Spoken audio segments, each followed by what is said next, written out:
El nuevo gobierno alemán rompe los mercados de deuda europeos. Veámoslo. El nuevo gobierno alemán, tras las recientes elecciones generales, parece que estará conformado por una coalición entre la CDU, el equivalente al PP español, y el SPD, el equivalente al PSOE español.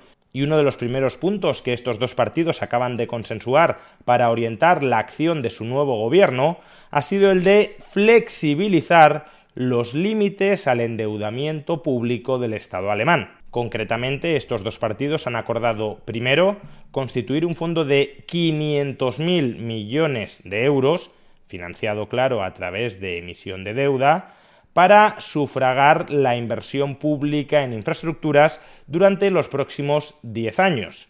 En segundo lugar, también han acordado que todo el gasto público en defensa por encima del 1% del PIB, y recordemos que en Europa se está hablando de elevar estructuralmente el gasto en defensa hasta el 3 o incluso hasta el 5% del PIB, pues bien, todo el gasto en defensa por encima del 1% del PIB no computará a efectos de límites internos al endeudamiento público, y a su vez se pretende que esta norma se traslade para el Pacto de Estabilidad y Crecimiento del conjunto de la eurozona, es decir, que todos los países de la eurozona se regirían por una norma similar a esta. Y esto, claro, equivale a elevar el déficit público estructural de Alemania y del resto de países de la eurozona entre 2 y 4 puntos del PIB al año.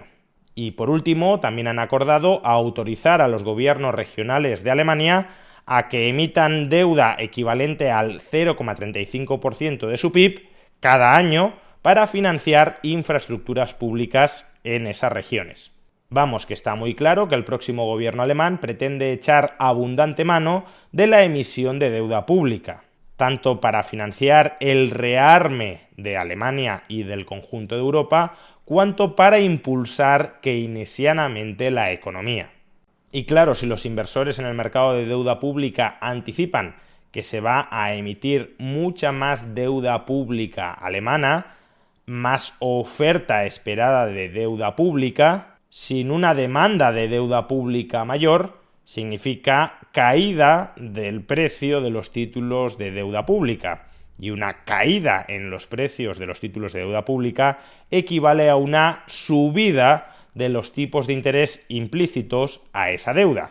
Y eso es justamente lo que sucedió ayer y lo que sigue repitiéndose hoy.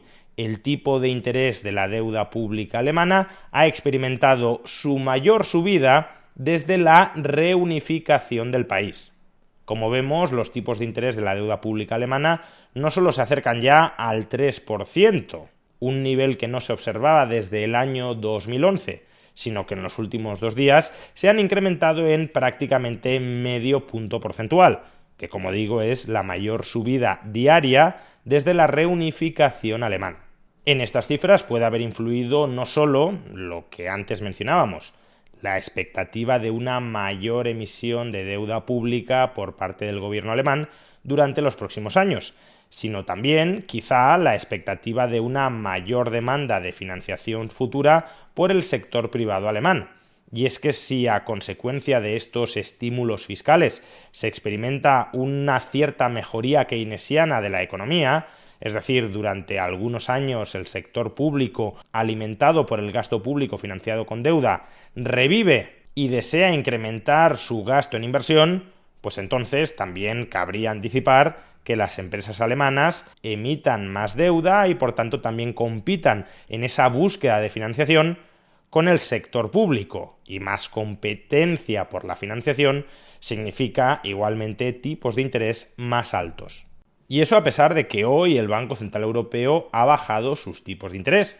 Y es que los tipos de interés que fija el Banco Central Europeo influyen poderosamente en los tipos de interés a corto plazo, pero no así necesariamente en los tipos de interés a largo plazo, que es de los que estamos hablando.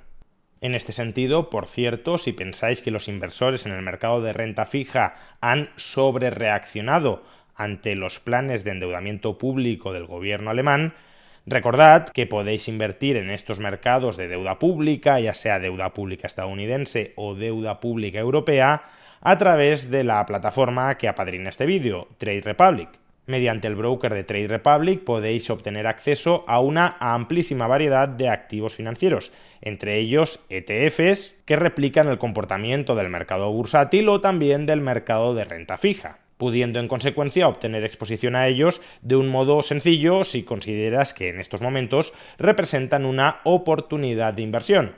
Y si no, si prefieres quedarte en liquidez porque no ves el panorama financiero demasiado claro ante este cambio de las condiciones macroeconómicas, la liquidez que mantengas dentro del broker de Trade Republic te será remunerada sin ningún tipo de compromiso de permanencia a un tipo de interés anual del 2,53%.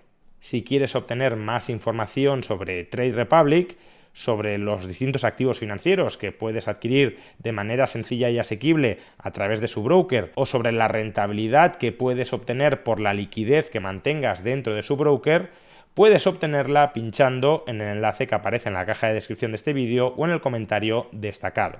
En cualquier caso, los efectos de esta mayor demanda de financiación pública y privada por parte de Alemania no quedan contingentados dentro de los mercados financieros alemanes. A partir de ahora, el Estado alemán va a competir por captar financiación con otros estados europeos y también con las empresas de otros estados europeos. Y eso supone que el coste de financiación de la deuda pública de esos otros estados europeos también tiene que subir. Los inversores a los que les gustaba el bono español a un determinado tipo de interés, ahora que el bono alemán está pagando un tipo de interés más alto, ya no les gusta tanto el bono español, a menos que éste también ofrezca un tipo de interés mayor al de hace varios días. Y por eso lo que estamos viendo en toda la deuda pública europea es que sus tipos de interés están subiendo en paralelo al encarecimiento de la financiación del gobierno alemán. Como vemos, el bono español a 10 años también se ha encarecido en casi medio punto porcentual. Ha pasado de unos tipos de interés a 10 años de alrededor del 3% anual a unos tipos de interés del 3,5%.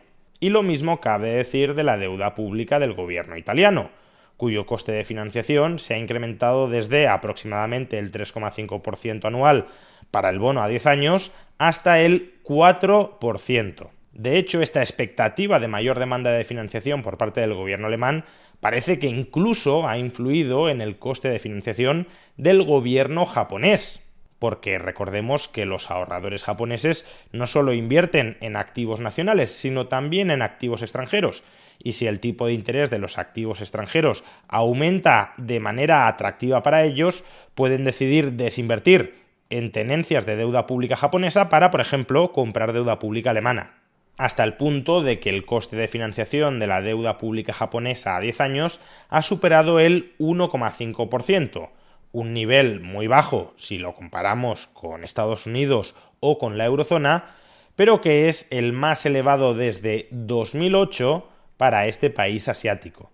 Y justamente los problemas económicos futuros acaso provengan de estas reverberaciones del plan de sobreendeudamiento público alemán, porque el Estado alemán es, hoy por hoy, un Estado muy solvente. Su stock de deuda pública apenas alcanza el 60% del PIB. Es decir, que Alemania, el Estado alemán, sí que tiene mucho margen para endeudarse.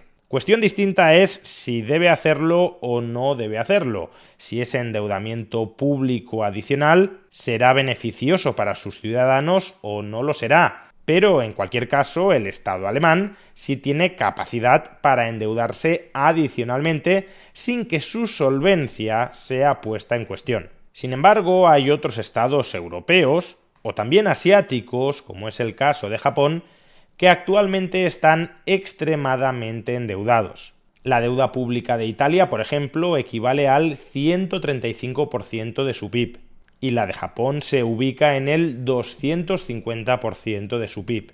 Y eso significa que cualquier encarecimiento estructural en el coste de financiación de su sector público, en el tipo de interés que paga su deuda pública, incrementa de manera muy sustancial el gasto presupuestario en intereses de estos estados.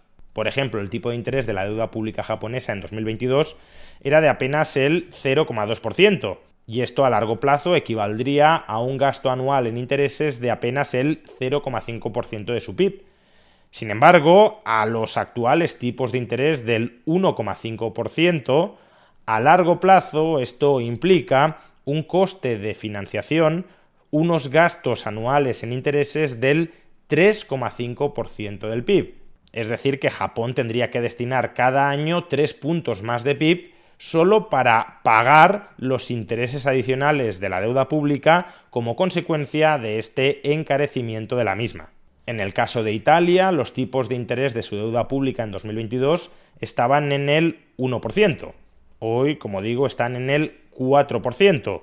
Y esto supone, a largo plazo, claro, conforme se vaya renovando todo el stock de deuda pública existente, que el coste de financiación, que los tipos de interés que año a año ha de pagar el Estado italiano, pasarán del 1,35% del PIB al 5,4% del PIB.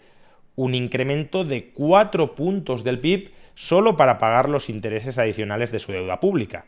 Y claro, este gasto adicional en intereses tensiona aún más la solvencia de estos estados, que viven en déficit público, un déficit público que con este sobregasto en intereses se ensanchará todavía más. Y claro, si la solvencia de estos estados se deteriora gravemente, los tipos de interés de su deuda pública pueden entrar en una espiral autoalimentada, porque el riesgo de prestar a estos estados se incrementa, que lleve al resultado, en el caso de Italia al menos, de que el Banco Central Europeo tenga que acudir al rescate. Y eso, claro, podría colisionar con los objetivos de inflación de la eurozona. No en vano, hoy mismo Christine Lagarde ha reconocido que el mayor gasto público en defensa y en infraestructuras que se está planificando en muchos estados de la Unión Europea podría incrementar la inflación a medio plazo. De momento, lo que sí podemos decir es que el plan de endeudamiento público del nuevo gobierno alemán ha sacudido los mercados de deuda pública europeos e incluso extraeuropeos, encareciendo el coste de financiación de todos los otros estados. Y cuanto más endeudado esté un estado, más sufrirá con este encarecimiento en sus costes de financiación. Y al final del día, ese mayor sufrimiento estatal, de una manera o de otra, lo terminaremos pagando entre todos.